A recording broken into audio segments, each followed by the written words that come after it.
खनसे नङा खननै नङा खनले इसोरा हरनाय मानेक आरो अन्थाइखौ मोननो हादों चिरांनि सुबुंफोरा। बे मानेक आरो अन्थाइखौ दैयाव सोमनानै लोङोबानो गासै बेमार आजारफोरा हामजोबो। बे खोथाखौ नोंथाङा फोथायोना?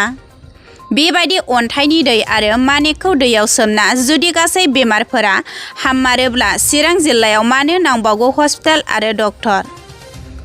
बेबायदि खौरांखौ मोननानै दिनै गोबां सुबुंफोरा गोनो गोथोआव गोलैदों। थारैनो बियो बेसे सैथोमार समाजो फोरमायसिगोन। बेबादिनो दिनै आरोबाव मोननो हाबावदों चिराङाव मैखुननि मानेक। बे मानेकखौ दैयाव सोमनानै लोङोबानो हामनो रोङै गासै बेमारफोरा हामगोन होननानै फोरमायदों फुलस्रि मुसाहारिया। सुलाद लानो थाखाय जानबुं नम्बर 7637973729 बे जानबुं नम्बराव सुलाद लानो हागोन।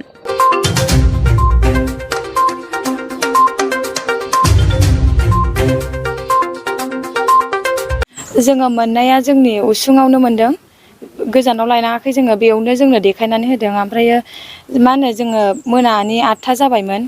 ओमफ्राय बे 8था टाइमावहाय जोङो जोंखोल जोंबाय थानाय नुनायखाय जोङो ओमफ्राय बाहेरायाव थांखांनानै जोङो फैदोंमोन। ओमफ्राय फैनानै नुबोखानानै जोङो माबाफोर प्लास्टिकसो जोंनाय बायदि मोनदों जोङो। ओमफ्राय दाना उनावहाय न'आव फैफिननानै जोङो उसुखुथु जाबाय थाबायना ओमफ्राय बेखौ जोङो नायफिनबाय। ओमफ्राय नायनानैहाय बेखौ नायफिनबा जोङो जोंखोल जोंथि हिरा बायदि जोंनानै दंमोन आरो बुस्थुआ। ओमफ्रायो जोङो उनावहाय मोनायावहाय सिमाङाव नुबाय जोङो। ओमफ्राय मोनायाव सिमाङाव देखायनानै बेखौ लायनानै दोनफै होननानै जोंखौ सिमाङाव थिनबाय।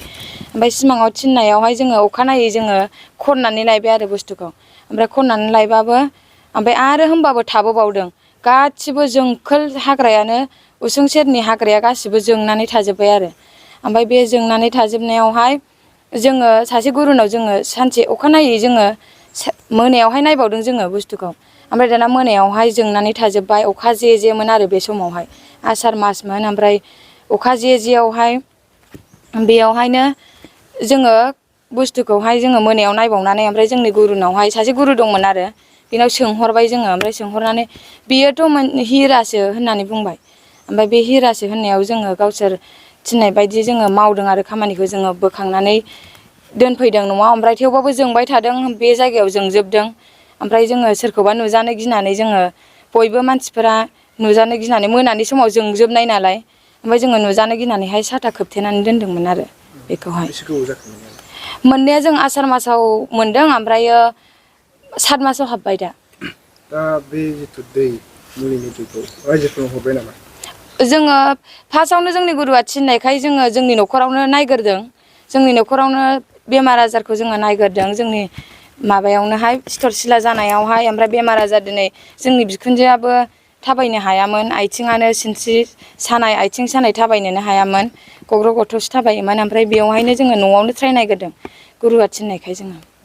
ओमफ्राय बयनिबो थाखाय माने हरसिगोन नामा? औ जोङो दा गुरुआ जोंखौ बायखो होनायलाय जोंखौ हरनो थिननायखाय गुबुनफोरनि बेमार मुनुस मायाफोरनि बेमारखौबो फाहामनो हागोन नोंसोरो बेजोंनो होननायखाय जोङो दा माबानो 3 4 मानसिनो जोङो न'खरनि जाथि बंसनो हरग्रोदों जोङो बिसास साननाय नङा होननानै।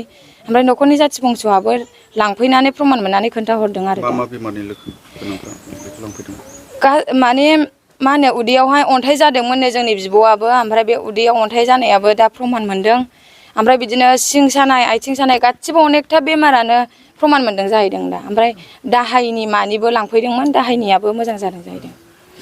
बेखौनो लांफैनांगौबा पाब्लिकफोरा रायजो राजाफ्रा माबोरै लांफैनांगोन? ओमफ्राय मा बारायफ्राव लांफैनांगोन? जोङो दा बारायखौ माने रबिबारजों बुधबारजोंल' बन्द' खालामदों जों अनेकथा बे ओमफ्रायो दस्रा बारायावबो जोङो हरनो हागोन। ओमफ्रायो पुर्निमा अमाबैसायाव जोङो बन्द' खालामदों। नेमखान्थिफोर दं नामा माबाफोर?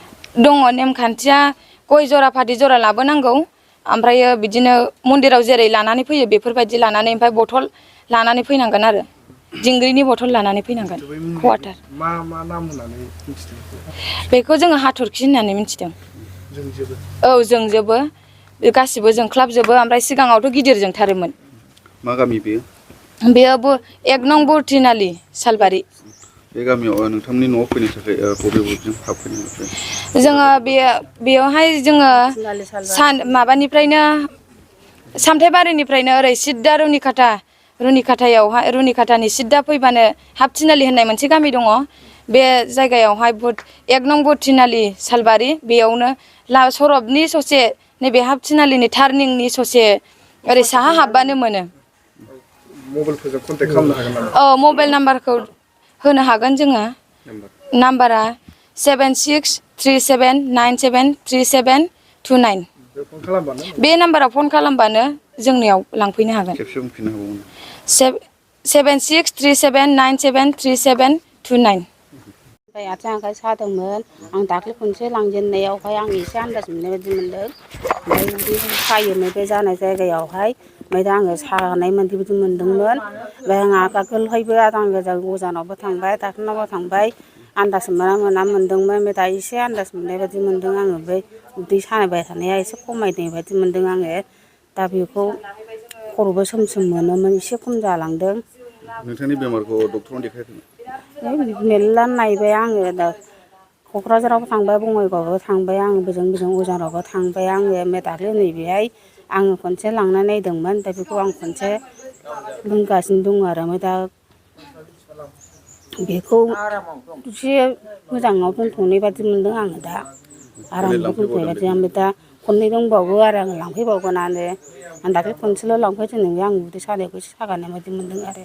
बेसे गोबावसो जाखोमोन बेमार? आं जानाया माबासो जाबायदां 10-15 बोसोरसो जाबायदां टिउमार जादोंमोन नालाय आङो। आंनाव सिगां जानाया ओरै आखाइ आथिं खावसे थैजोबमोन ओमफ्राय दा बिदि मुलि बाहायै एसे मोजांसिन मोनबाय रेजेंसिनबो मोनबाय आथिं आखाइ दा प्रमान मोनसिनदों आरो दा बेखौनो आं लांबावगोन दिनैबो। बेसे गोबाव जाखोमोन नोंथाङा बेमार? जानाया बोसोरथाम जाबायमोन आं। ओमफ्राय बिदिनो माब्लानिफ्राय लोंजेननाय? नै दाख्लै खननै जाबाय मागनि 3 थारिखनिफ्राय लांदों आं। दा मोजां मोनदों? दा मोजां मोनसिनबाय आथिङाबो आखाइयाबो बोलोसिनबो मोनबाय जरसिनबो मोनबाय। मा गामिमोन? जोंना गामिया ओइ पश्चिम सालबारि होनो आरो जोंना गामिया बेनो आं